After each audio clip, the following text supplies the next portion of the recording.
Hey everybody, what's up? This is Keith Hill with foodtruckhelp.com and the I Love Bacon Truck.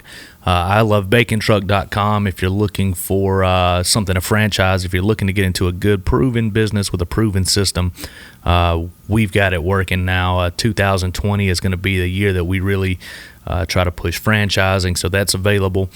I'm going to start trying to do this every morning while I'm having my coffee, so you may hear me sipping a little bit, but I just want to sit down, talk about 10 or 15 or 20 minutes about some things that may help other people out, especially people that are new to the business.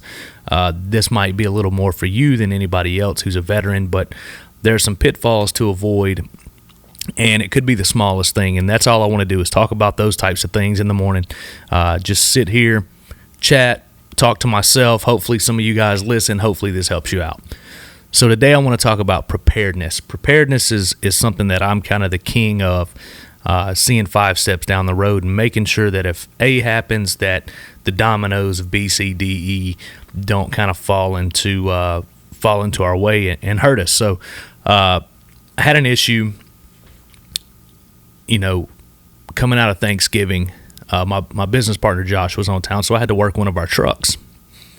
And that was the plan anyway. So we took the week of Thanksgiving off. It was kind of cold. I come in, Tuesday was cold. The next week after Thanksgiving, Wednesday was going to be my day to shine. So I came in, I'm mentally hyped. I haven't been on that truck in a while. So I show up, prime the fuel pump to the generator, open it up, everything's fine. Prime the generator, go to turn it on, click.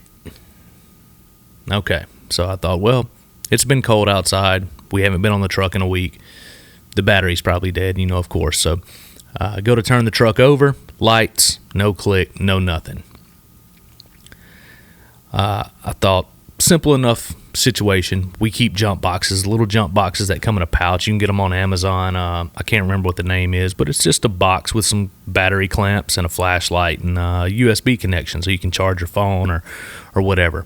Mine just happened to be out of my personal truck that day because it was home on the charger, as I use it as a phone backup battery a lot. So I go to looking on the truck. I can't find the jump box. We keep them on all the trucks. And I text my partner, and I ask him, hey, where is the jump box on this truck? The reply, we never had one on that truck. I don't know why. We never bought one, why we never put one on that truck, but that thing has proven to be a lifesaver for us a lot of times, and we just didn't have it. So we did have jumper cables. I pulled my personal vehicle around the back of our kitchen, go to jump the truck off, leave the cables on forever, go to turn it on, lights, not even a click. So I let it sit for a while. Let it hopefully charge, I'm revving my truck up, sending power down.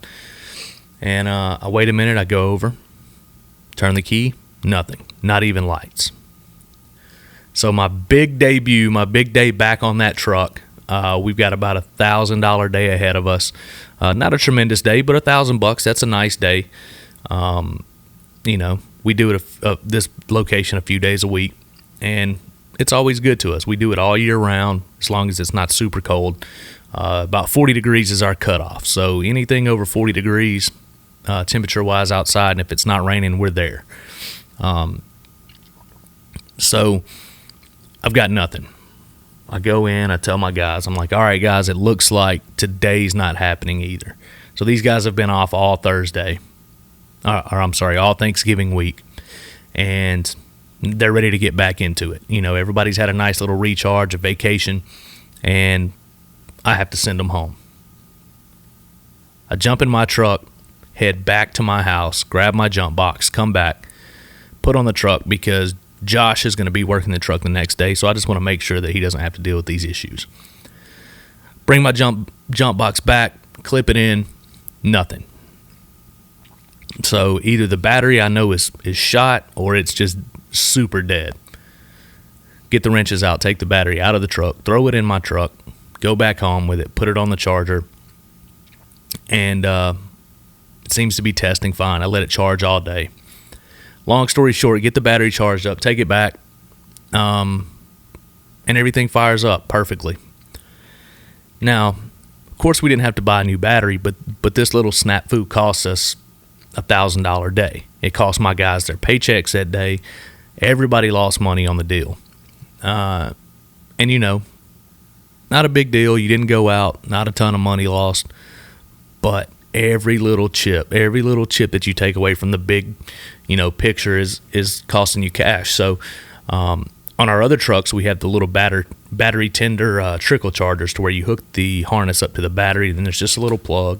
You pull up at night, you plug that guy in with an extension cord, and it just trickle charges over the week. And we didn't do that with this particular truck. Not only did we not do it, it didn't have a jump box on it. It didn't have a battery tender on it.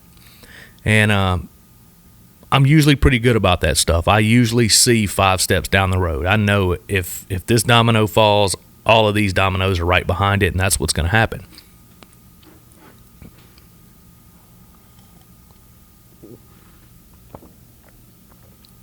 But I had dropped the ball on this one. I was upset, but I was more upset at myself that I didn't see that bigger picture for that particular truck. I usually don't let anything get by me. So what I'm preaching today is preparedness. So make sure you got your battery tender. Make sure you got your jump box. Don't let a silly little thing like that. A battery tender is $60. A jump box is $60. That's $120 worth of gear you can buy to avoid that issue. Now, we've had bigger issues. We've had a transmission go out while going down the highway. We've had a clutch go out, on one of our manual trucks. So there's a lot of that stuff that happens that you can't help, but keep your truck maintained. Get you a good mechanic, drop it by there every now and then. Anytime you hear a little tick, don't wait till something large is wrong, because that small investment in the beginning could save you $1,000 day or a string of $1,000 days. If something happens that could have been maintained and avoided, some type of preventative maintenance, that could cost you a week of $1,000 days or 10, how much ever, plus the repair. So, this is the way I look at it. Anytime something happens with the truck, I look at it and go, okay, this cost me the cost of repairs plus how much money I missed out on by the truck being down. So a transmission that would normally be $5,000, if it cost you a week of work, really it cost you $10,000. So that's the way you got to look at things. Look down the road, make sure that this little thing that you're skimming out on that's cheap to fix or to keep maintained is not costing you money in the long run. Now, I know most food truck people are scrappy and they're hustlers and rebels. So most people know this, but for the new people, just stay prepared, man. It's the same as preparing things for your kitchen. You don't want to have a speed bump in the middle of service if you're knocking out $3,000 in sales over a few hours. You would prep to get around that. You can't have in the middle of service, in a busy service like that, you can't have something that you go, oh, everybody's got to stop for 10 minutes because we've got to do this. It does happen, bigger days happen when you don't expect them to happen and you have to prep on the fly, or there's always something that slows you down. But see those dominoes, not just the first one, see the next 5 dominoes. And if you do that and you stay prepared, it'll help you bounce back from these little things a lot better than if you just never see it coming. The battery thing, even if we would have had the jump box, I look at the battery being dead as domino number 1. Domino number 2 is the jump box could have fixed it. In hindsight, it did not. But then domino number 3 is if we had the battery tender on it, it wouldn't have been an issue.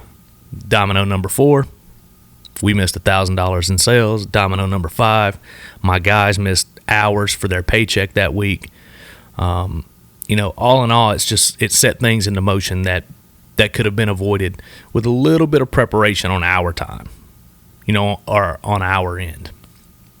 So that's my little gem for today. I always think about being prepared, whether that's in food prep, mise en place, your garde-manger, your protein station, your fry station. Like, make sure you're ready for everything. Make sure your batteries are charged. Make sure your battery tender's plugged in the winter especially. One cold day will kill a battery. You know, all it's got to do is get 30 degrees and your battery's shot if it's on the brink. So always be thinking about that. Always be prepared. Always have a plan for everything that happens. If A happens, you do B, C, D. Or you make sure all that stuff is handled ahead of time. So just be on the lookout. Be thinking down the road. Do your maintenance. Do your battery tenders. Keep your jump boxes. You don't want a $60 investment to cost you $1,000. Not having a $60 investment cost you $1,000. So, all right, guys. Once again, Keith Hill, foodtruckhelp.com. ilovebacontruck.com. Franchise is going on the market in 2020. So get ready for that if you're looking for a nice investment with a proven system, a proven track record. There you go. All right, guys, foodtruckhelp.com coming soon. It's in the process of being built now. So keep your eyes open, and we're going to go from here. All right. Have a good day. Sell a lot of food.